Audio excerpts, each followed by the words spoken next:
필리핀의 인터넷 사정이 안 좋은 거 양해해 주시기 바랍니다. 3월 22일 수요일 KWMI 기도회로 나가겠습니다. 묵상하시겠습니다. 여호와 하나님께 가까이 함이 내게 복이라. 내가 주 여호와를 나의 피난처로 삼아 주의 모든 행적을 전파하리이다. 아멘. 필리핀 차동순 선교사님, 저희를 대표하여 기도해 주시겠습니다. 같이 기도드리겠습니다. 은혜로우신 하나님 아버지 감사합니다. 새날을 허락하여 주시고 이 아침에 전 세계에 흩어져서 주님의 귀한 사역을 감당하시는 우리 선교사님들을 이 아침에 불러 함께 예배드리게 하시니 주여 감사합니다. 가장 부족하고 연약한 저들을 각 나라에 배치하여 귀한 사역을 감당하게 해주시니 감사합니다. 선교사님들이 섬기는 사역지마다 크고 놀라운 주님을 찬양하는 일들이 계속되어지게 하여 주시옵소서. 하나님 아버지, 특별히 자유대한민국을 위하여 기도합니다. 우리 민족이 다시 한 번 더 아버지 회개한 자리로 나아가게 하옵소서. 우리 민족의 앞길을 형통케 하여 주시옵소서. 우리 새선중 새벽 기도회가 열방을 품는 기도의 공동체가 되도록 축복하여 주시옵소서. 제2차 KWMI 선교대회가 성주 상당교에서 열리게 하신 주님께 감사를 드립니다. 교회와 성도들을 축복하여 주시고 은혜를 베풀어 주시옵소서. 아멘. 아버지 하나님 이를 준비하는 모든 임원진들을 붙들어 주시고 인도하여 주시며 세우실 강사님들에게 아버지 기도로 말씀으로 준비하여 귀한 은혜의 시간이 되도록 축복하여 주시옵소서. 우리 세선 중에 병 중에 어려움 중에 있는 우리 선교사님들과 자녀들을 축복하여 주시옵소서. 주님이 만지시고 치료하여 주시옵소서.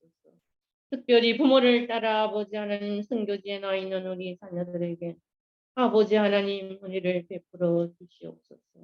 다음 세대들에게 부모 세대들보다 더 큰 은혜를 베풀어 주셔서 하나님의 영광을 드러내는 우리 다음 세대가 되도록 축복하여 주시옵소서. 아멘. 오늘 말씀을 섬기는 우리 김연수 목사님 주님 붙들어 주시고 은혜를 베풀어 주시옵소서. 아멘. 성경적인 선교 전략으로 귀한 말씀을 증거하실 때에 주님의 축복이 함께 하시옵소서. 아멘. 우리의 예배를 받아 주시옵소서. 예수님의 이름으로 감사기도 드립니다. 아멘.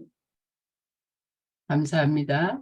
오늘 들려드릴 말씀은 사도행전 20장 31절에서 35절 제가 보도록 먼저 하겠습니다. 31절입니다. 그러므로 여러분이 일깨어 내가 3년이나 밤낮 쉬지 않고 눈물로 각 사람을 훈계하던 것을 기억하라. 지금 내가 여러분을 주와 및 그 은혜의 말씀에 부탁하노니 그 말씀이 여러분을 능히 든든히 세우사 거룩하게 하심을 입은 모든 자 가운데 기업이 있게 하시리라.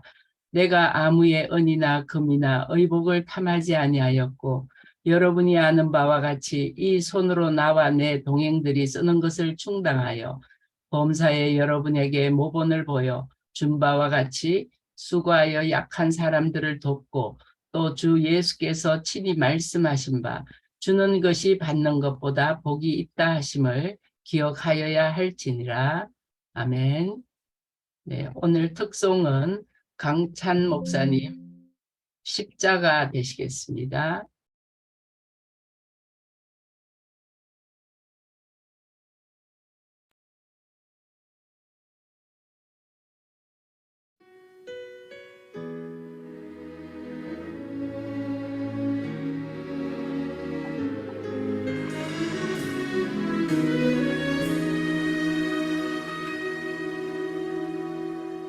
갈보리 십자가 그 안에 사랑과 순종의 고난이 있네. 세상을 구하신 어린 양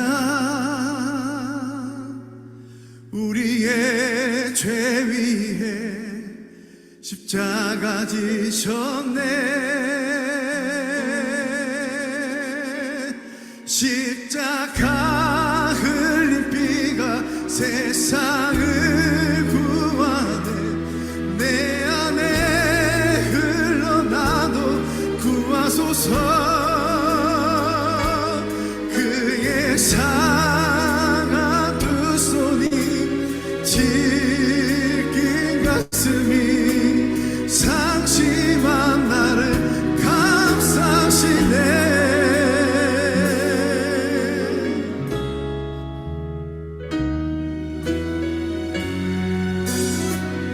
만왕의 왕이여 구하라. 이적을 보이라 내려오라 하네. 그러나 십자가 보혈로 그분의 완전한 사랑을 주셨네. 십자가 흘린 피가 세상을 구하네. 내 안에 흘러나도 구하소서. 그의 상한 두 손이 지킨 가슴이 상심한 나를 감싸시네. 주님의 죽으심과 또 주의 섬김을 내 안에 또 내 삶에 채우소서. 죽기까지 사랑하신 주의 사랑을 세상이 다 알게 하소서.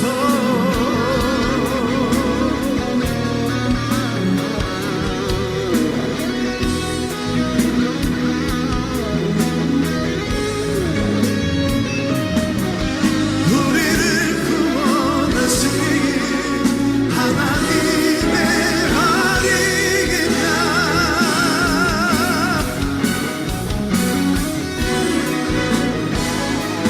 십자가 흘린 피가 세상을 구하네. 내 안에 흘러나도 구하소서. 그의 상한 두 손이 지킨 가슴이 상심한 나를 감싸시네.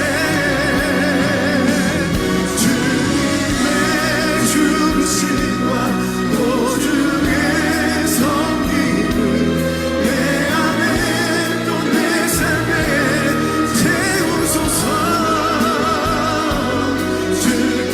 죽기까지 사랑하신 주의 사랑을 세상이 다 알게 하소서.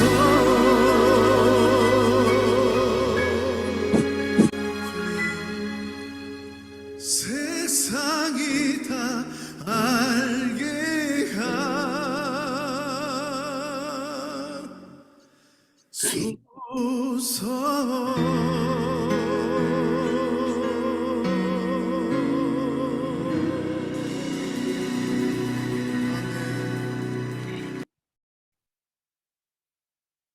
강찬 목사님 감사합니다. 오늘 김현수 목사님, 강사님 소개하겠습니다. 성경 번역 선교사로 인도네시아 이리안 자이아 끄에르바 부족 성경 번역을 사역하셨고요. 한국 세계 선교회 국제 총무를 역임하십니다. 성경 스토리텔링 SMI 대표시고요. 아에타 부대표 되십니다. 아시아 태평양 신학대학원 부총장님이시고 조지아 센트럴 유니버시티 아세아 부총장 및 신약학 교수로 사역 중이십니다. 총신대학 신약과를 나오셨고 합동신학대학원, 텍사스 주립대학원, 풀르신학대학원, 합동신학대학원 대학교 이렇게 PhD를 하신 너무나 박학다식하신 강사님을 모시게 되어서 저희가 굉장히 영광인 것 같습니다. 오늘 김현수 강사님 모실 때 할렐루야로 우리가 반기면 좋겠습니다. 할렐루야. 할렐루야. 네, 이렇게 줌으로 만나게 돼서 참 반갑고 기쁩니다. 제가 이 기도에 대한 이야기를 여러 곳에서 여러분들한테 들었는데 아마 어쩌면 여러분들이 한국교회와 한국교회 선교를 지키는, 유지시키는 그런 귀한 모임이 아닌가 이런 생각을 쭉 해왔습니다. 오늘 이 시간에 우리가 다 알만한 바울 얘기를 가지고 우리의 선교적 전략 또는 우리의 선교 철학 이런 것들을 한번 돌아볼 수 있는 시간이 된다면 저에게도 여러분 모두에게도 의미 있는 시간이라 그렇게 생각을 합니다. 저는 이 바울을 볼 때마다 참 많은 도전을 받고 또 한 사람을 생각하게 되는데 그 사람은 구약에 나와 있는 삼손이라는 사람이에요. 어쩌면 여러 가지 점에서 대조가 되기 때문에 삼손을 볼 때마다 안타까움이 있고 또 제가 저런 사람이 되지 말아야 할 텐데 그런 생각을 좀 하게 됩니다. 왜냐하면 삼손은 사실 죽을 때까지 쓰임을 받은 사람이잖아요. 기둥을 껴안고 자폭을 함으로 거기에 있는 3천여 명의 블레셋 방백들과 함께 장렬한 전사를 한 사람인데 그런 점에서 죽을 때까지 쓰임을 받은 사람인데 그 사람의 영적인 삶을 보면 과연 성공한 사람이라고 볼 수 있을까? 그런 생각이 참 들어요. 저는 그 사람이 실패할 수밖에 없었던 영적인 삶, 4가지 이유라고 저는 생각을 합니다. 첫 번째로는 그는 자기의 사명이 뭔지, 나시린의 사명이 뭔지, 사사의 사명이 뭔지를 분명하게 모르는 사람이었던 것 같아요. 한마디로 목적의식이 결여된 삶을 살았기 때문에 그 사람은 일을 계속하면서 놀라운 일을 계속 해내면서 실패한 사람이 되지 않았나 생각이 되고 두 번째로는 이 사람은 이기적인 자기 삶의 방식을 끝까지 포기하지 않습니다. 이 사람의 사역 하나하나 면면을 들여다보면 이 사람은 포기하지 않아요. 자기의 사역 방법이나 이기적인 삶의 방식을 그런 점에서 이 사람은 영적으로 실패할 수밖에 없었다는 생각이 들고 세 번째로는 그 나시린에게 4가지 율례가 주어져 있는데 이 사람은 4가지 율례를 하나도 빠짐없이 사실은 다 어기죠. 마지막으로 이 사람은 자기의 약점을 알았던 것으로 보입니다. 왜냐하면 그 드릴라가 이 사람을 유혹할 때도 괴로워 죽을 지경이라는 표현이 나오는 걸 보면 이 사람은 양심의 가책이 있었고 내가 이래서는 안 된다는 생각이 있었고 자기 약점이 무엇인 줄 알았던 것 같아요. 그런데도 이 사람은 자기 약점을 훈련시킬 생각을, 훈련시키는 그런 성의를 보이지 않는 사람이었습니다. 쓰임을 받고도 실패하는 삶, 죽을 때까지도 쓰임을 받고 뭔가를 드러내는 사람인데 하나님 앞에서 영적인 삶에서는 실패할 수도 있는 삶, 그러한 삶이 선교사가 아닐까 그런 생각을 해보게 됩니다. 그런 점에서 우리 선교사들에게 그리고 모든 신자들에게 어떤 삶이 주님이 기뻐하시고 영적으로 성공하는 삶인가, 우리의 사역 전략이, 우리의 사역 철학이 무엇이 되어야 되는가, 이 부분에 대해서 우리에게 귀한 경종을 울려주는 분이 바로 역시 바울 사도가 아닌가라는 생각을 하게 됩니다. 제가 읽은 책 중에 아주 귀한 분 중에 한 분이 헥스 샘플이라는 분이 계세요. 이분이 여러 권의 책을 쓰셨는데 이번에 제가 책을 한 권 읽고 이번에 여러 권 책을 같이 사게 되었어요. 이번에 책 중에 유명한 책이 뭐냐면 보편적인 선을 위한 그리스도인의 공의라는 책이 있습니다. 아직 번역이 안 된 책 같아요. 우리에게 있는 보편적인 선, 그러한 선을 위해서 크리스찬들은 어떤 공의를 유지해야 되는지를 잘 보여주는 그런 책이라고 생각합니다. 그 책에 보시면 아주 재밌는 구절이 있는데 이런 것이 있어요.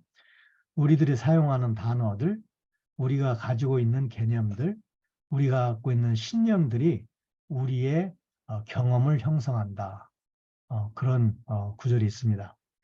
이게 무슨 말이냐면 우리가 사용하는 단어와 우리가 갖고 있는 개념이나 우리의 신념을 바꾼다면 우리의 경험도 바뀌게 된다는 말이죠. 다른 말로 또 얘기하자면 우리의 삶을 바꾸기 원한다면 우리가 사용하는 언어, 우리가 갖고 있는 개념, 우리가 갖고 있는 신념이야말로 그러한 것들을 결정하는 결정적인 요소라는 것이죠. 그런 점에서 우리가 이 바울이 갖고 있었던 그 개념, 바울이 갖고 있었던 선교에 대한 신념을 다시 한번 우리가 살펴보는 건 의미가 있다고 생각을 합니다.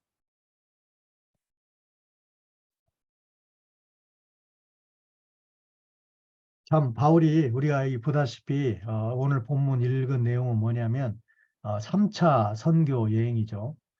3차 선교 여행을 마치고 이제 바울이 돌아가게 되는데 드로아에서 배를 타고 이제 예루살렘으로 가려고 합니다. 그리고 이 사람이 서두른 이유는 뭐였냐면 예루살렘에 오순절 전에 도착하고 싶어서 시간을 지체하지 않기 위해서 에베소는 건너뛰는 것으로 되어 있습니다. 우리는 정확히는 알 수 없어요. 왜냐하면 이 밀레도하고 그 에베소하고 그렇게 멀지 않아요. 보통 사람들이 한 45km 되지 않았겠나 이렇게 보고 있는데 사실 하루길이면 갈 수 있죠. 물론 열심히 걸어야 되겠지만 하루길이면 갈 수 있는 거리고 넉넉 잡아도 이틀이면 되는데 이 바울이 이 에베소를 들어가지 않고 에베소 장로들을 밀레도라는 항구에 불러가지고 오늘 설교 말씀을 합니다. 20장 17절부터 35절까지가 이 바울의 에베소 장로들에 향한 고별 설교로 되어 있는데 왜 이 사람은 에베소까지 가지 않고 밀레도에서 사람을 보내서 장로들을 밀레도까지 초청을 했을까? 적어도 한 2가지 정도 이유가 있을 것 같아요. 첫 번째로는 어쩌면 드로아에서 탄 배가 이 에베소를 거치지 않고 아마 밀레도를 거쳐서 가는 배가 아니었나 이런 생각을 해보게 됩니다. 그렇게 되면은 이제 기오라는 데에서 내려가지고 육로로 상당히 먼 길을 가야만이 에베소에 갈 수 있는데 그렇게 되면 시간이 많이 지체되기 때문에 오순절 안에 예루살렘에 도착하려는 바울의 계획이 어려울 것 같아서 그랬을 가능성이 있어요. 아마 바울이 밝히는 내용이기도 하죠. 지체하지 않기 위해서 자기가 이렇게 했다고 그랬으니까. 또 한 가지 가능성은 디모데후서 4장 20절에 보시면 거기에 드로비모라는 사람이 나오는데 일행 중에 아마 아픈 사람이 있었던 것 같아요. 그래서 드로비모를 밀레도에 두었노니라는 디모데후서 4장 20절 말씀이 나오는데 아마 그 일 때문에 밀레도를 들린 건 아니겠는가 이런 생각도 해봅니다. 어쨌든 바울은 에베소에 직접 가지 않고 자기가 3년 동안이나 사역했던 그 사람들 중에서 장로들을 초청해 가지고 고별 설교하는 내용입니다. 오늘 이 설교를 우리가 살펴본다면 우리가 어떤 정신, 어떤 신념, 어떤 개념을 가지고 우리의 선교를 계속 이끌어 가야 할지를 우리가 배울 수 있지 않나 그런 생각을 하게 됩니다. 사실 우리 한국 교회를 보거나 우리 저 자신을 보거나 우리들은 굉장히 관심 있는 게 있죠. 그건 숫자예요. 몇 명이 모였냐? 몇 명이 모이는 교회냐?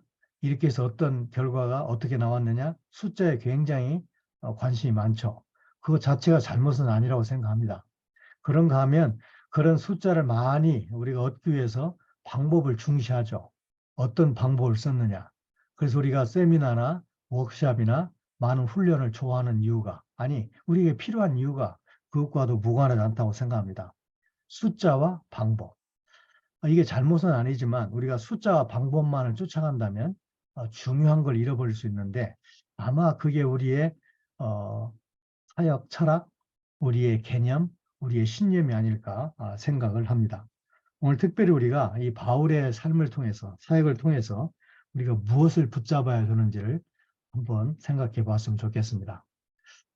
제가 여기저기 강의를 하다 보면 또 우리가 교제를 하다 보면 가장 많이 받는 질문이 있어요. 아마 여러분도 마찬가지일 거예요, 아마.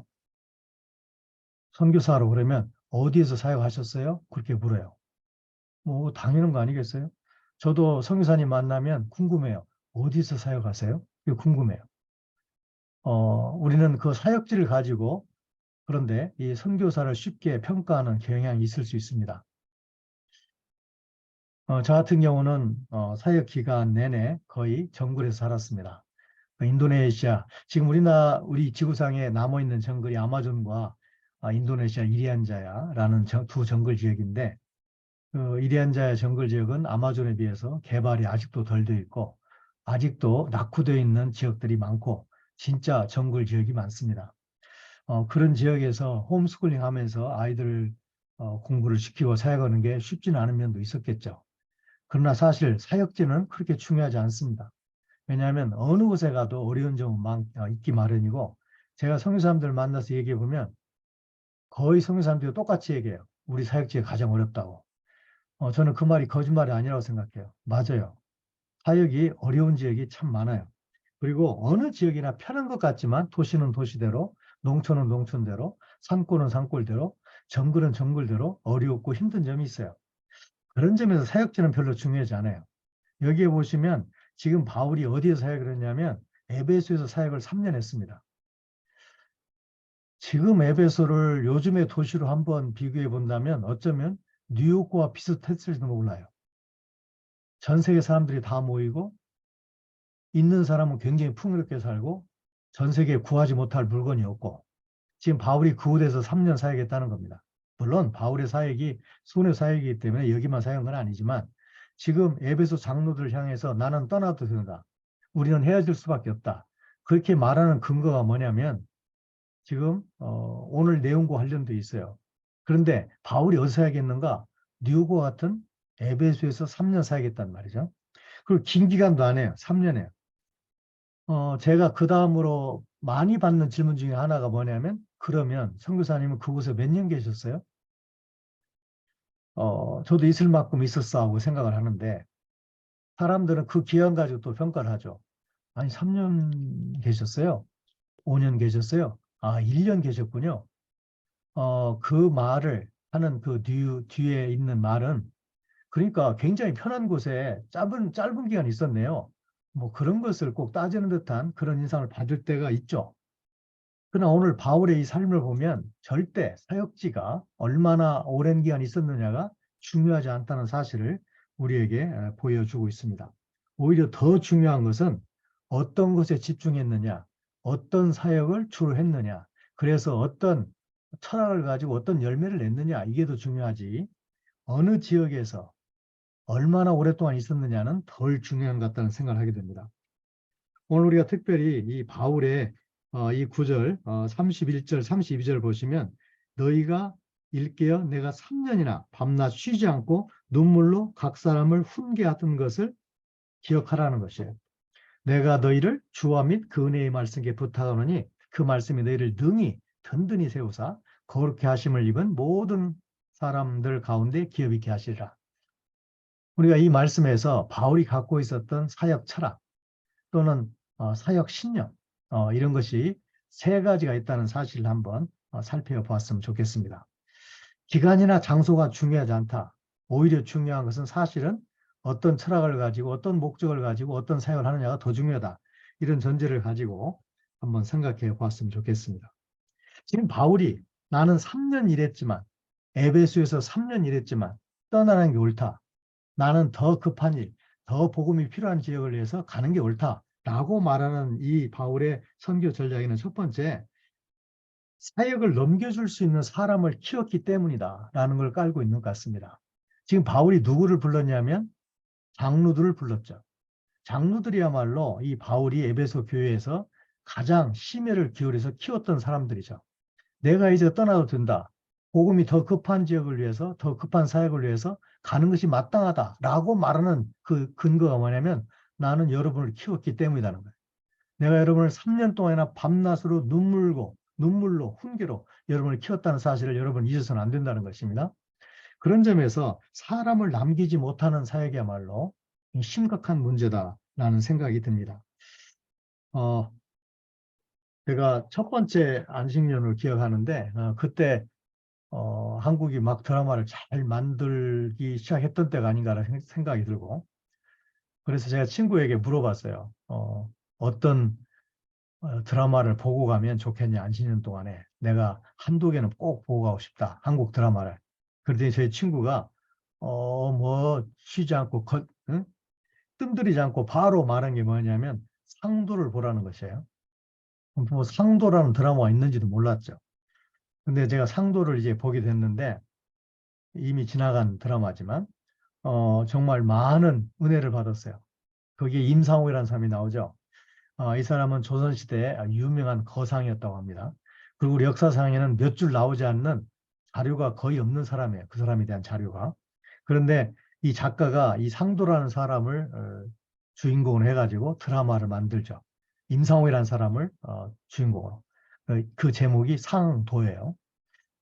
거기에 임상옥이 처음에 이제 결심을 하고 훌륭한 스승을 찾아갑니다. 자기가 거상이 되기 위해서 거상에 의해서 배우려고. 근데 처음에 이제 이 거상이 이 사람을 안 받죠. 그러다가 나중에 받아들이게 되는데, 결국 이 두 사람 간의 대화가 굉장히 인상적이었어요. 제가 사실 이 드라마를 보다가 처음에는 재미로 봤는데 나중에는 너무도 이 보아와 같은 그런 대사들이 많이 나와가지고 한참 메모를 했던 기억이 있어요. 거기에 스승이 묻죠. 처음 만난 임상옥에게. 너는 장사가 무엇이라고 생각하느냐라고 물어요. 참 기가 막힌 질문이죠. 왜냐하면 핵심을 묻는 질문이고 근본을 묻는 질문이에요. 지금 장사를 배우겠다는 사람에게 너는 장사가 무엇이라고 생각하느냐, 그걸 물어요.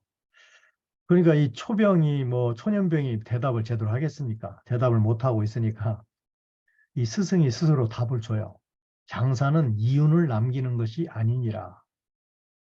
사실 우리가 생각하는 장사는 이윤을 남기는 거 아닙니까? 장사하는 사람들이 이윤 남기려고 하는 거죠. 사업하는 사람이 이윤 때문에 하는 거죠. 근데 이 거상이 하는 말이 장사는 이윤을 남기는 것이 아니니라 그래요. 그리고 그 다음 말이 중요하죠. 장사는 사람을 얻는 것이니라. 제가 그 말을 우리 모든 선교사에게, 저에게, 목사들에게, 성도들에게 적용해야 된다는 원리라고 생각을 했어요. 우리가 이 세상에 사는 이유는 사람을 얻기 위함에, 사람을 남기기 위함에. 어쩌면 우리가 천국에 가게 되면 주님께서 이렇게 묻지 않으실 것 같아요. 너 선교사로 몇 년 있었니? 너 어느 나라에서 몇 년이나 고생했니? 네가 어떤 일을 얼마나 했니? 장로로, 목사로, 선교사로 몇 년 살았니? 그것보다는 오히려 이걸 묻지 않을까요? 너는 누구를 남기고 왔니? 저는 제 성경 번역 사역을 스스로, 제가 겸손해서 하는 말이 아니고 사실대로 얘기하자면 저는 개인적으로 실패라고 생각합니다. 성경 번역이 중요하지 않은 것도 아니고 제가 사역을 결정적으로 잘못한 것도 아니지만 그의 결론을 놓고 보면 실패라는 생각을 지울 수가 없어요. 왜냐하면 더 이상 이 사람들이 성경을 보지 않습니다. 그건 저에게 큰 책임이 있어요. 그들을 제대로 키워놓지 못한 저의 책임이 있어요. 제가 여러 가지 사역을 했습니다.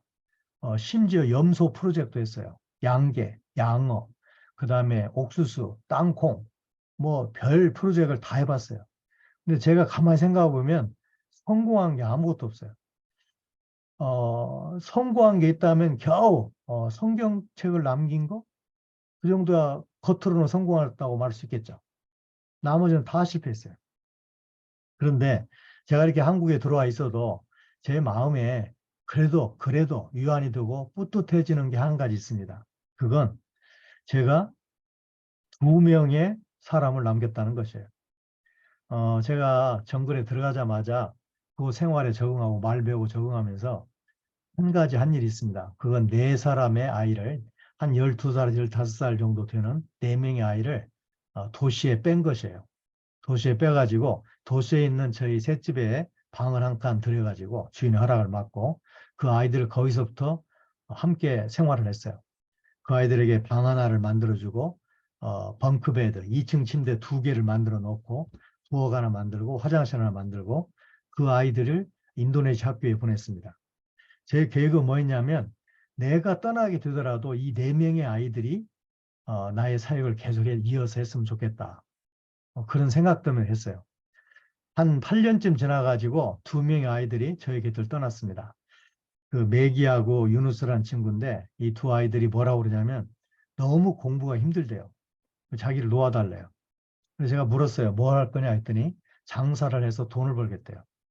그래서 제가 한 가지만 약속해다오 했어요. 내가 너희들 지금까지 도와주고 한 모든 것은 내 돈을 한 게 아니고 하나님 돈을 했다. 한국교회 돈을 했다. 그러니까 너희들이 둘이 나가서 돈 버는 건 참 좋은데 너희들도 남을 돕는 사람이 되었으면 좋겠다. 특별히 우리 부족을 위해서 뭔가는 꼭 해주기를 바란다. 네가 그 약속만 한다면 너희 둘은 이제부터 자유다. 그래서 2 아이를 놓아줬어요. 그리고 다윗이라는 형제하고 살문이라는 2 형제가 남았어요. 그 아이들은 그 후에 대학을 갔어요. 그러니까 우리 부족에게는 학교도 없어요. 유치원도 없고 경찰서 없고 파출소 없고 전기 없고 전화 없고 약국 없고 보건소 없고 우리가 생각하는 건 아무것도 없어요. 그런데 이 2 아이들은 유일하게 그 부족 아이로서 대학을 나온 아이들이에요. 그중에 살문이라는 아이는 교육대학을 갔습니다. 그리고 이 아이가 교사로 지원하죠. 인도네시아 정부는 정식 교사 자격을 가진 사람이 정글로 교사 지원을 하면 공급을 3배를 줍니다. 물론 3배를 줘도 아무도 안 가려고 그러죠. 그 다음에 또 하나는 교장 승진 발령을 냅니다. 왜냐하면 분교를 세워서 들어가는 거기 때문에 학생 수에 관계없이 교장이 되는 거예요. 분교장. 그래서 살몬이 그렇게 됐어요. 분교장이 됐고 지금도 이 아이가 넷 낳고 살면서 우리 마을에서 아이들을 교육하는 일을 하고 있습니다. 2번째가 다윗이라는 애예요. 이 다윗이라는 애는 처음에 농대를 갔어요. 근데 제가 선교를 마치고 나온 다음에 이 아이가 저한테 한국 성사를 통해서 연락을 했어요. 자기를 하나님께서 공무원이 아니라 목사로 부르신다는 확신이 있다는 거예요. 그전에는 갈 마음도 없었어요. 그래서 이 아이를 자카르타로 빼가지고 한국 교회와 연결을 하고 한인교회 연결을 하고 신학교를 나오게 해서 이 아이가 MDiv, THM까지 마치고 우리 마을로 돌아갔죠. 지금 마을에 사는 게 아니라 가장 가까운 해안에 삽니다. 거기에서 결혼 생활하면서 우리 마을을 왔다 갔다 하며 생각하고 있는데 이 아이가 제가 못한 목표를 지금 하고 있어요. 그리고 신학교에서도 가르치고 있습니다. 거기도 조그마한 신학교가 있는데 도시에. 그래서 제가 이렇게 나와 있더라도 한 가지 마음에 그래도 위로가 되고 뿌듯한 것은 그래 다윗과 살몬이 있지 이런 생각이 들어요. 여러분은 누구를 남기시고 있나요? 만약에 선교지를 떠나셔야 된다면 나는 그래도 누구를 남기고 가는구나 라는 생각을 가질 수 있나요? 지금 바울은 이렇게 얘기합니다. 내가 떠나야 된다. 왜냐하면 나는 너희들 장로를 키웠고 남겼기 때문이다. 아무리 프로젝트를 성공적으로 하고 아무리 일을 성공적으로 하더라도 우리가 남길 사람이 없다면 내가 이 사람은 남겼습니다라고 말할 만한 사람이 없다면 우리는 우리의 사역을 한번 심각하게 돌아봐야 할 겁니다. 2번째로 바울이 떠나는데 또 하나 이유가 있어요. 그 뭐냐면 내가 여러분을 주와 은혜의 말씀께 의탁한다는 겁니다. 이 주가 원문에는 하나님으로 되어 있어요. 하나님께 여러분을 맡긴다는 거고 그다음에 또 하나는 말씀께 의탁한다는 거예요. 지금 이 사람은 뭘 남겼냐면 사실 말씀을 남겼다는 것이죠. 하나님께 의지하는 그런 것을 남겼다는 것이죠.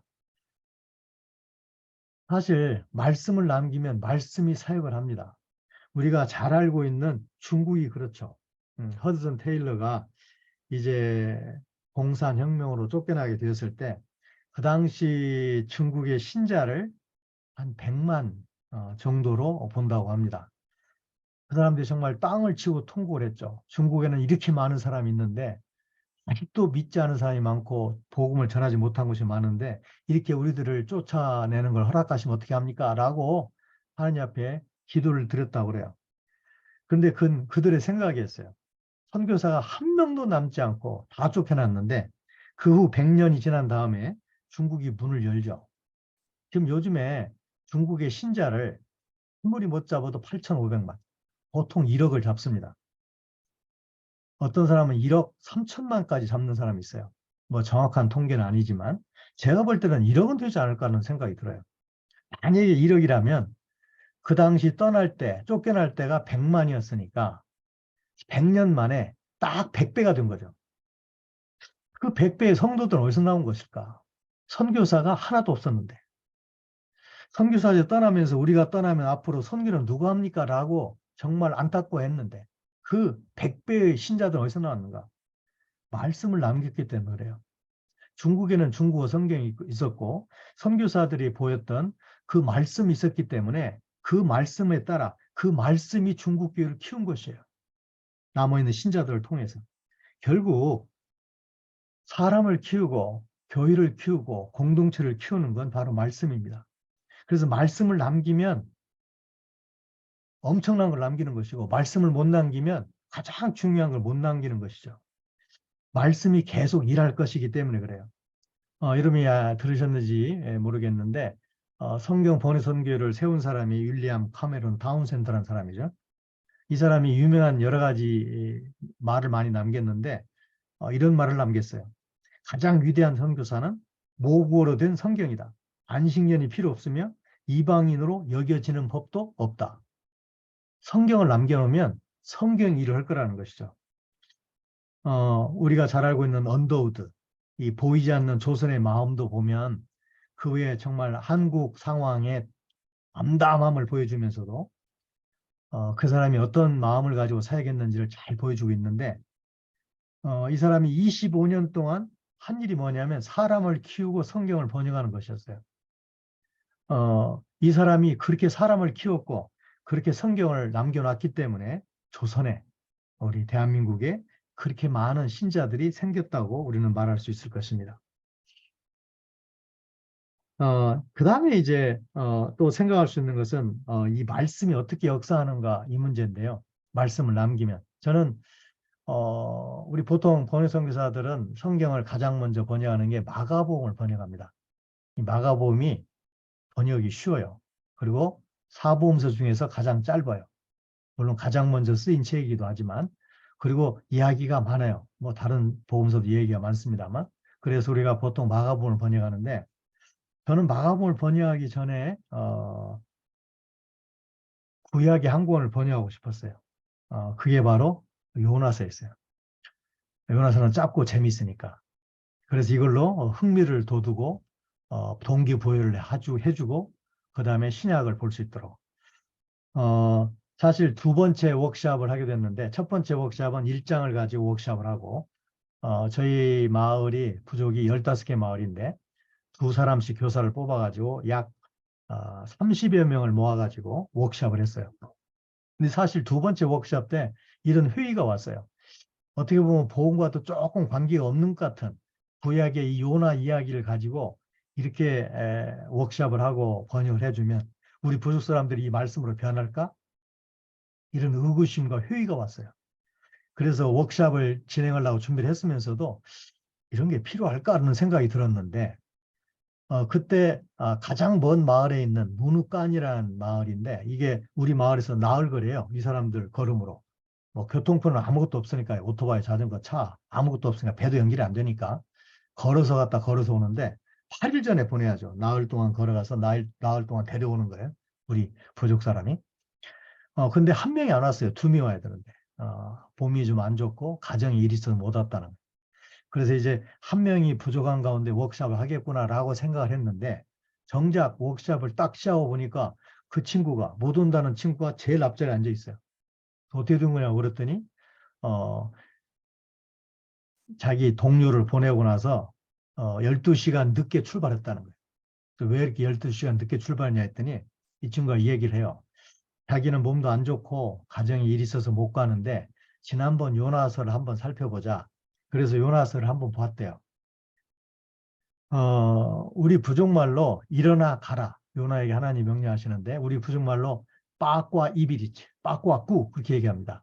이 빠과라는 명령이 붙는 것이죠. 그래서 빠과 이비리치 이 말은 일어서라 그 말이에요. 그다음에 빠과 꾸 하면 가라 그 말이에요. 이 사람이 1장을 딱 보는데 그 서투른 이 새로 배운 이 철자를 가지고 보는데 이 두 명령이 탁 눈에 들어오래요. 빠과 이비리치, 빠과 꾸 이게 탁 그러면서 이렇게 자책하더래요. 너 지금 뭐하니? 너 빨리 일어나서 가야지. 다른 사람 다 말씀대로 하는데 너는 뭐하니? 이런 강한 충동이 왔다는 것입니다. 그래서 아내와 상의하고 12시간 늦게 출발했고 한밤중에 도착을 했던 거예요. 그리고 다음날 아침에 워크숍에 참석했던 거예요. 참 그 형제의 그 말이 저에게 굉장히 큰 위로가 되었어요. 이게 하나님 말씀 맞구나. 이게 한 명령어라도 두 명령어라도 한 글자라도 우리 부부 사람에게 뭔가 변화를 주고 있구나. 이런 확신이 왔기 때문이죠. 말씀을 남기면 그 말씀이 일하십니다. 마지막으로 35절에 보시면 이제 바울이 이런 말 하죠. 범사에 여러분에게 모본을 보여준 바와 같이. 이 모본을 보였다는 말이 굉장히 참 놀라운 말이죠. 사람은 보는 걸 통해서 관찰을 통해서 90% 정도를 배운다고 학자들은 말하고 있습니다. 남을 가르치는 가장 효과적인 방법 중 하나는 뭐냐면 본을 보이는 방법이에요. 사실 그 김요셉 목사님이라는 분이 계신데 그분의 책이 참 좋았어요. 김장원 목사님의 아들인데 이분이 쓴 책이 이거예요. 행동으로 가르친 것만 남는다. 그런 육아 교육서를 이분이 냈는데 굉장히 참 감동적이에요. 우리가 알다시피 아이들은 우리가 가르친 대로 살지 않습니다. 근데 한 가지 분명한 건 우리가 행동한 대로는 행동합니다. 그래서 이 사람은 행동으로 가르친 것만 남는다고 이야기를 했어요. 제가 사역했던 이 꾸에르바 사람들 참 비교적 선해요. 되바라지지 않고 비교적 선한 사람인데 남자들의 한 행동은 참 마음에 안 들었어요. 그래서 제가 계속 고치려고 애를 썼는데 잘 안 고쳐졌어요. 그게 뭐냐면 남편들이 아내를 절대 돕지 않아요. 애 보지 않아요. 집안일 하지 않아요. 물건 들고 가지 않아요. 노를 저을 때 노를 젓지 않아요, 남자는. 이게 정말 제가 볼 때는 뭐 저도 좋은 남편이 아닙니다만 너무 이상해요. 어떻게 그럴 수가 있죠? 그래서 제가 여러 번 얘기를 했어요. 너희들 왜 그러니? 나도 좋은 남편 아니지만 너희들은 해도 너무했다. 좀 아내를 도우면 안 되니? 바쁠 때는 애 좀 남편이 보면 안 되니? 그냥 그렇게 얘기를 했는데 안 된다는 거예요. 왜 안 되냐고 그랬더니 귀신이 많아서 귀신들로부터 우리 가족을 지키는 방법은 이 방법밖에 없다는 거예요. 길을 갈 때 남자가 5발짝 앞에 가요. 왜냐하면 뒤에 따라오는 식구를 지키기 위해서. 그래서 칼과 활과 창을 들고 가는 거예요. 배를 탈 때도 카누를 절 때 자기가 노저으면 큰일 난대요. 그때 귀신이 공격하면 우리 가족을 어떻게 보호하냐. 자기는 앞에 딱 앉아요. 그러면 아내가 서가지고 장대로 강바닥을 집어가지고 애를 메고 짐은 내려놓고 카누를 타고 그 넓은 강을 건너가는 거예요. 도대체 이해가 안 가죠. 그런데 그 사람들은 그렇게 믿고 있어요. 그래서 제가 그건 남편들의 생각이고 아내들의 의견을 들어봐야 되겠다. 그래서 제가 아내들 다 모았어요. 동네 아내들 모아가지고 이만저만 해서 이만저만 한데 남편들이 이렇게 얘기하더라. 너희도 어떻게 생각하냐 했더니 아내들이 맞대요, 그 말이. 그래서 제가 포기했어요. 이 사람들은 안 되겠구나. 그리고 상당한 시간이 지났고 저희 집에 이제 셋째 늦둥이가 태어났습니다. 막내가 태어났는데 그 아이가 태어나면서 우리 가족의 사역의 구조가 변화가 불가피했어요. 왜냐하면 그전에는 오전에 제가 번역하면 오후에는 제 처가 이제 분명 퇴치 수업을 해요. 그러면 저는 오후에 마음대로 시간을 쓸 수 있죠. 동네를 돌아다닐 수도 있고 제가 하고 싶은 데 할 수도 있고. 근데 셋째가 태어나니까 이제 오전에 번역하는 동안 아내가 애를 보고 오후에 아내가 사역할 때는 제가 애를 봐야 당연하죠. 그러다 보니까 너무 힘든 거예요. 안턴 일을 하려고 보니까. 그래서 이제 뼈가 생긴 거죠. 어떻게 애도 보면서 마을을 돌아다니면서 일할 수 없을까? 간단했어요. 긴 천을 가지고 애를 가지런히를 집어넣고 저를 보게 하고 우산을 들면 돼요. 이 열대지방이 여기가 0.2 남이 0.2도 정도 돼요. 적도인데 여기가 엄청나게 비가 많이 옵니다. 우리 지역이 세계에서 두 번째로 비가 많이 온다는데 13,000mm 옵니다. 비가. 그런데 습도는 되게 낮아요. 열대지방이 그런 지역 많죠. 그래서 아무리 더워도 우산만 들어도 양산만 들어도 견딜만 해요. 나무 그늘에 들어가면 지낼만 해요. 우리처럼 후덕지나지 않기 때문에. 그래서 큰 우산을 들고 애를 끼고 이제 동네를 다니면서 그 전처럼 이것저것 다 상관하고 다니고 이것저것 말하고 다니고 교제하고 다니고 그랬어요. 그렇게 애를 안 보던 사람이 제가 아이를 메고 나간 지 3일 만에 한 명, 두 명 애를 끼고 나오기 시작하는 거예요. 제가 그래서 재밌어가지고 불렀어요. 아니, 너희들은 애를 안 본다며. 귀신이 어떻다며. 그랬더니 막 웃으면서 하는 얘기가 당신 때문에 우리 동네 남자들 다 망했다고. 그래서 무슨 얘기냐 그랬더니 당신이 애를 끼고 나온 날부터 일제히 동네 아줌마들의 바가지가 시작됐대요. 저 보라고. 무슨 귀신이냐고. 저 사람 아무 문제 없지 않냐고. 당신도 애 보라고. 그래서 애를 보게 됐다는 거예요. 그러면서 남편들이 하는 말이 사실은 우리도 아내를 돕고 싶었대요. 그런데 자기만 도우면, 자기만 애를 안고 나오면 얼마나 뻘쭘하겠냐, 우리말로. 그래서 자기가 못했다는 거예요. 근데 당신이 그렇게 해버렸기 때문에 그걸 핑계 삼아서 이렇게 우리도 애를 보게 됐다고.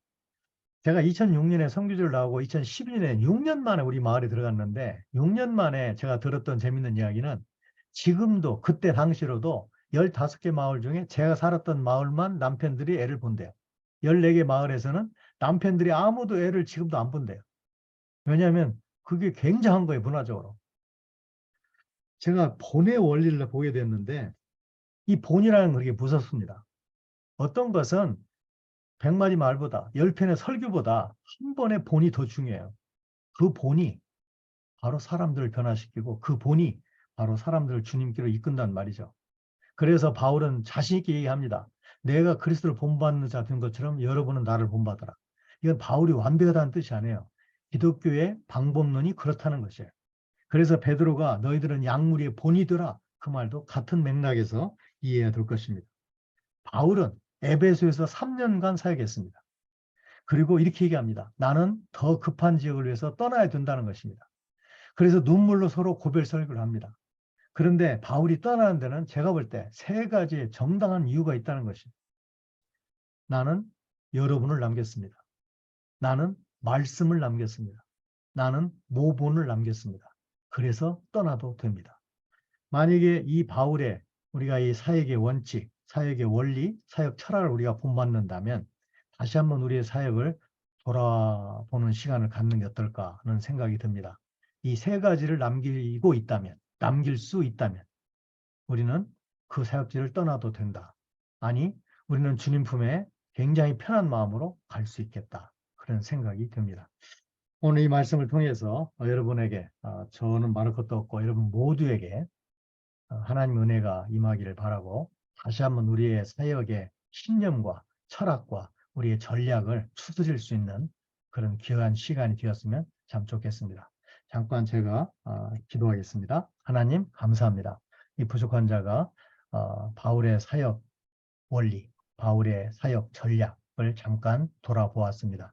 우리가 다 각자 잘하고 있는데 잘하고 있는 저희들 한 사람 한 사람에게 은혜를 더해 주셔서 우리의 혹이라도 잘못된 거, 그르친 거, 길에서 벗어난 것들 회복하게 도와주시고 주님이 기뻐하시는 방향으로 우리의 사역과 사역 철학과 사역의 원리를 바로잡을 수 있도록 우리의 삶을, 우리의 생각을, 우리의 모든 것들을 주님 다시 한번 주장하여 주옵소서.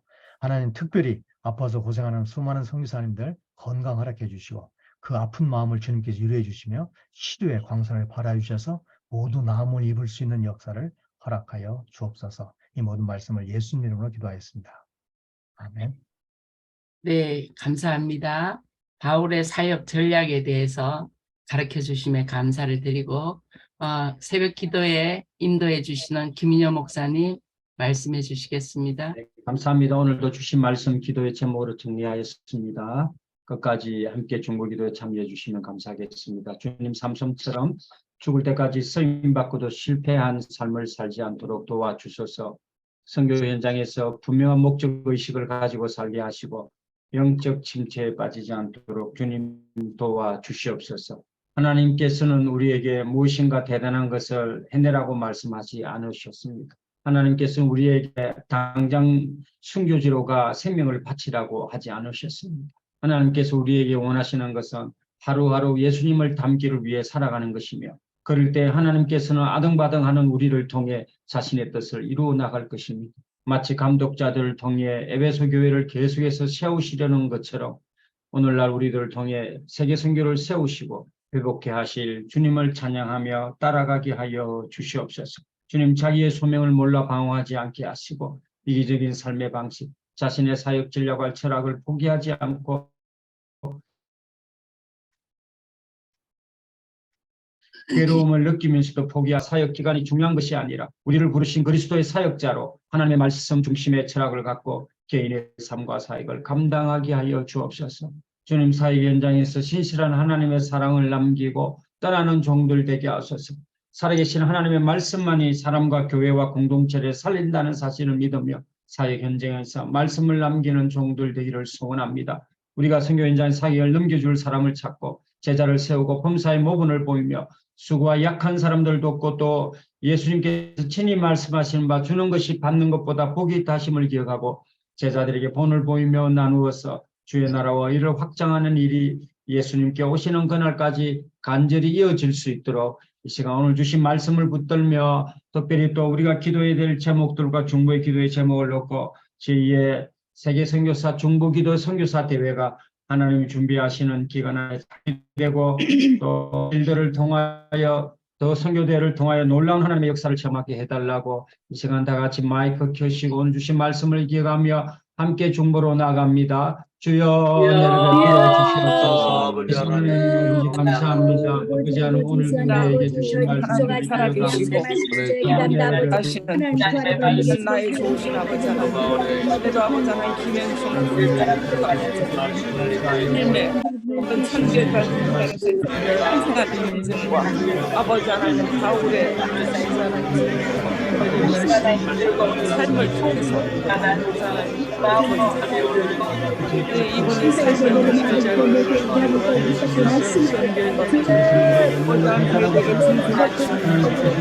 보자는 성경은 본이 되는 보자는 연결을 하여 보자는 연결을 아버지 하나님 본이 되어서 아버지는 몇 사람을 남겼습니다. 아버지 하나님 아버지 하나님 기억 말씀 나는 서로 이제 아버지 하나님 이제 몇 명을 남겼다. 철학을 갖고 개인의 성품을 감당할 수 있도록 도와주시옵소서. 아버지 하나님 하나가 되었다. 떠난 종들을 하나님 말씀만이 쓰러운 교육을 삶을 가져주시옵소서. 아버지 하나님 시간에도 주님 앞에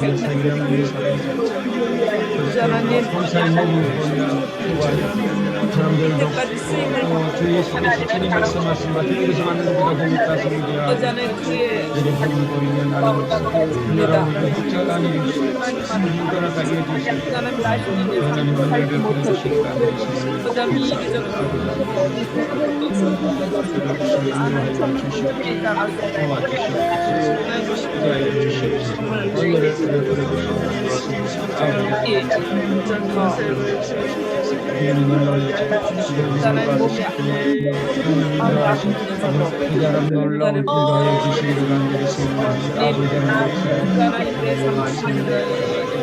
이기적으로 아는 천국을 나는 몸이 제가 소망의 아버지 하나님 용서하여 주시고 하나님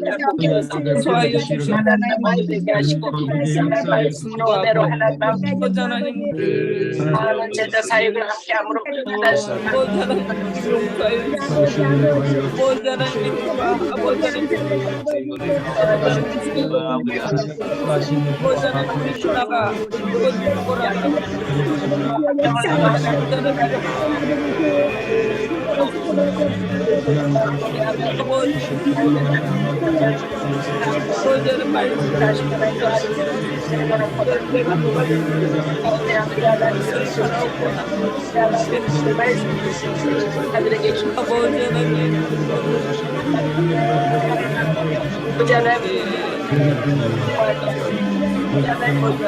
정말 본이 되어야 아버지는 사람이 본이 되게 하시고 동으로 받지 하나님의 떠나가서 요셉 선교사님의 말씀처럼 내가 우리의 가문이 변화돼서 한마디의 말보다 우리 아버지 하나님 당기는 행동이 아버지 하나님 그의 삶을 변화시킬 수 있는 것을 당신의 공부해 주시옵소서. 하나님의 말씀을 변화를 받아서 하나님의 아버지 자신이 변하는 걸 가정이 변하고 사회가 변하고 그다는 이분도 기억하시고 또 아버지 하나님 도와주시고 아버지 하나님 이분들은 저에게 아버지 하나님 사랑하는 게 말씀하셨기에 삶이 하나님 도와주시고 내일과 모레 모자는 김철에 모자는 함께 하시고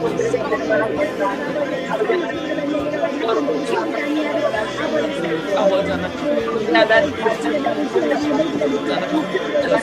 교회에서 있을 이사도에 모자는 교회가 말씀으로 얻으며 모자는 정말 아버지는 그들은 내 선발 나는 그걸 어떻게 잡아야 될지 나는 모든 사람들 아버지 하나님 아버지 하나님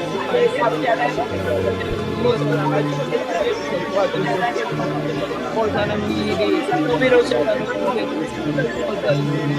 하나님 모자는 그렇다고 모자는 앞장서서 일하시는 모자는 모든 국민들의 말씀하시는 그 하나님의 말씀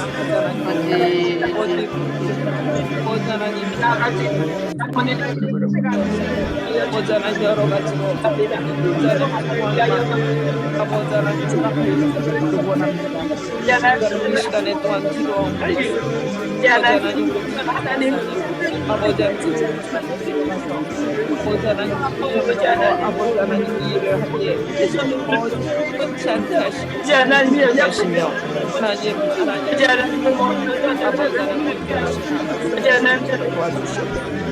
아버지 하나님 다음 세대를 위해서 아버지 하나님의 말씀을 배우며 아버지 하나님의 말씀을 알지 모자는 끝이 아니기를 원합니다. 오직 하나님 모자는 다음 세대 아버지 하나님 이 딸의 게으름을 용서해 주시고 다시 한번 하나님의 말씀 앞에 세워주셔서 아버지 하나님 모든 자들의 기도와 함께하고 가정에서 아버지는 부모들이 아버지는 그 가정 안에서 일어나는 모든 일들이 아이들이 아버지는 벗어나지 않는 서로 아버지는 하나님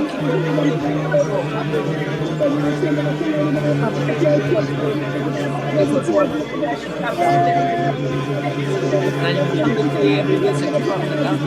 아버지는 한국에 교회들이 아버지 하나님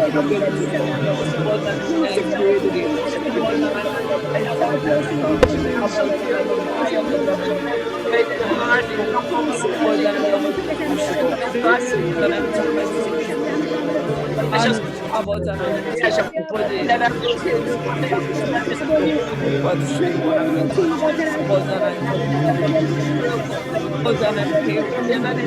아버지 하나님 아버지 하나님 교회들이 아버지 하나님 번영할 수 있도록 역사하시고 도와주시기를 간절히 바라고 원합니다. 아버지 하나님 동안식에 놀아나지 한량과 같이 하나님 사용해 주시면 감사를 드립니다. 아버지 하나님 거듭난 열정으로 일하게 하시고 아버지 하나님 나한테 예수의 내일을 하나님 준비하는 곳에 아버지 하나님 딸 생기에 기도합니다. 사역 이거 있는 사람들에게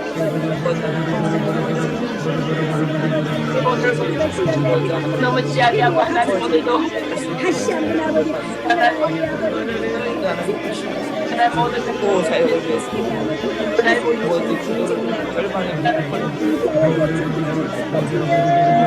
도와주시고 주님 오시는 그날까지 아버지 하나님과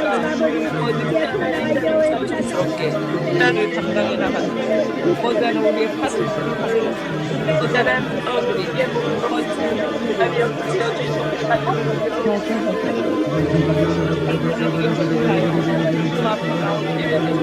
도와주시기를 간절히 바랍니다.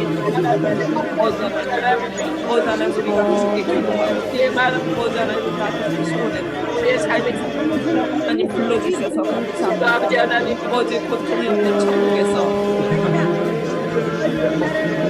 하나님과 아, 그동안 있었던 하나님 하나님 감독 위로 와주시고 하나님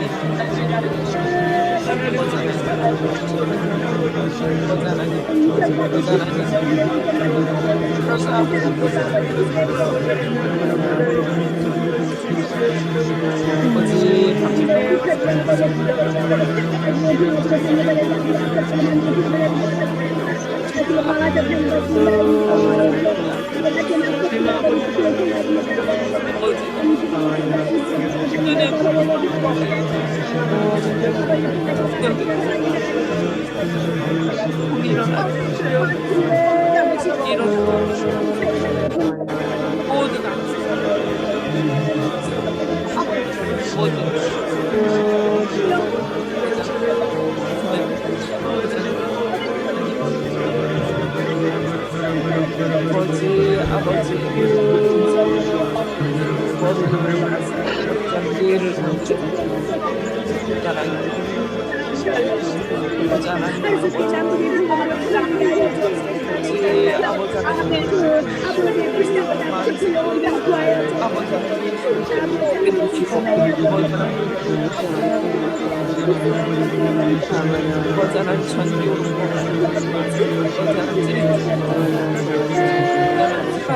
온전히나 사라지게 하시고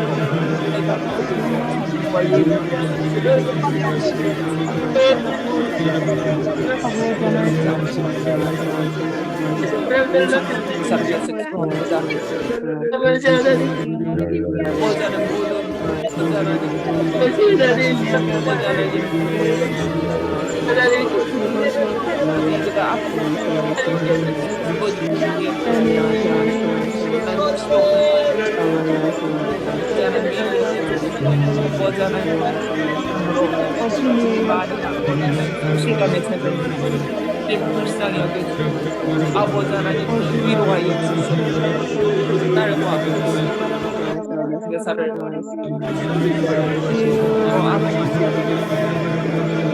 그날의 소망을 가지고 그자란 성령님의 혁반 성령 창조 그자란 기도하고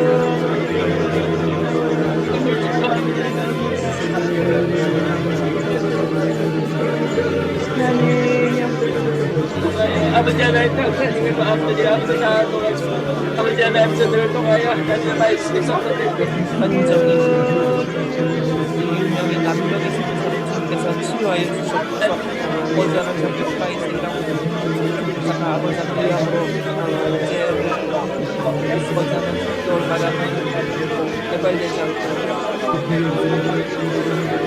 모든 허리도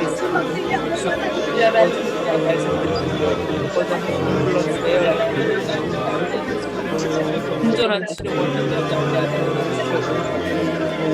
사람 동화 박성기 노하나 사랑하시는 당신의 종들에게 치료단에 할 때마다 허전한 힘을 주시고 마음하게 물로 아버지 하나님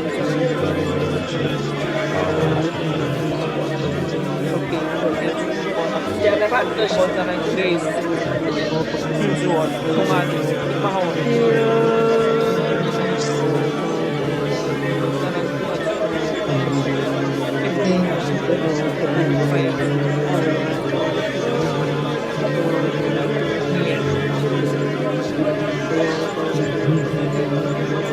아들이 김선생 모자란 상대제에서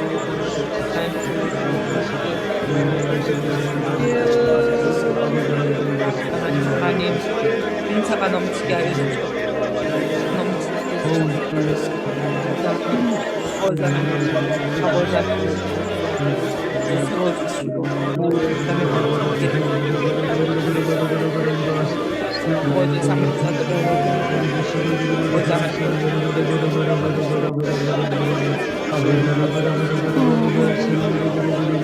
또 아버지 하나님 기영선 대사님 아버지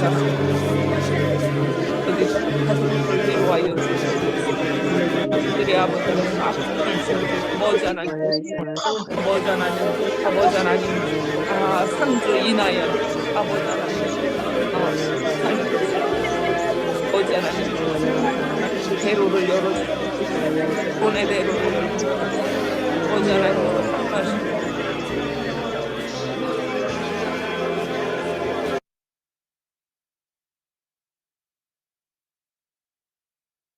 목사님, 저희를 위하여 기도와 축도해 주심으로 예배를 마치겠습니다.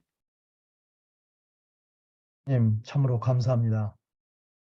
저희들 이 시간에 모두 한 마음으로 불러 모아 주셔서 세계를 위해서, 세계 선교를 위해서, 또 한국을 위해서, 한국 교회를 위해서, 한국 선교를 위해서, 또 아파서 고통 중에 있는 우리 성도들을 위해서 기도할 수 있는 은혜 주신 것 참으로 감사합니다.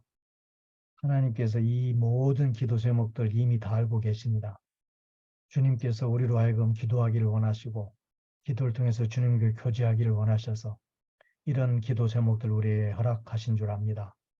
하나님 아버지, 우리가 함께 기도하며 함께 주님께 아뢰일 때 주님의 놀라운 역사가 그 당사자들에게, 그 당사 단체에게 일어나게 도와주시고 주님의 영광을 높게 드러내며 주님의 나라가 확장되는 역사를 계속 허락하여 주시옵소서.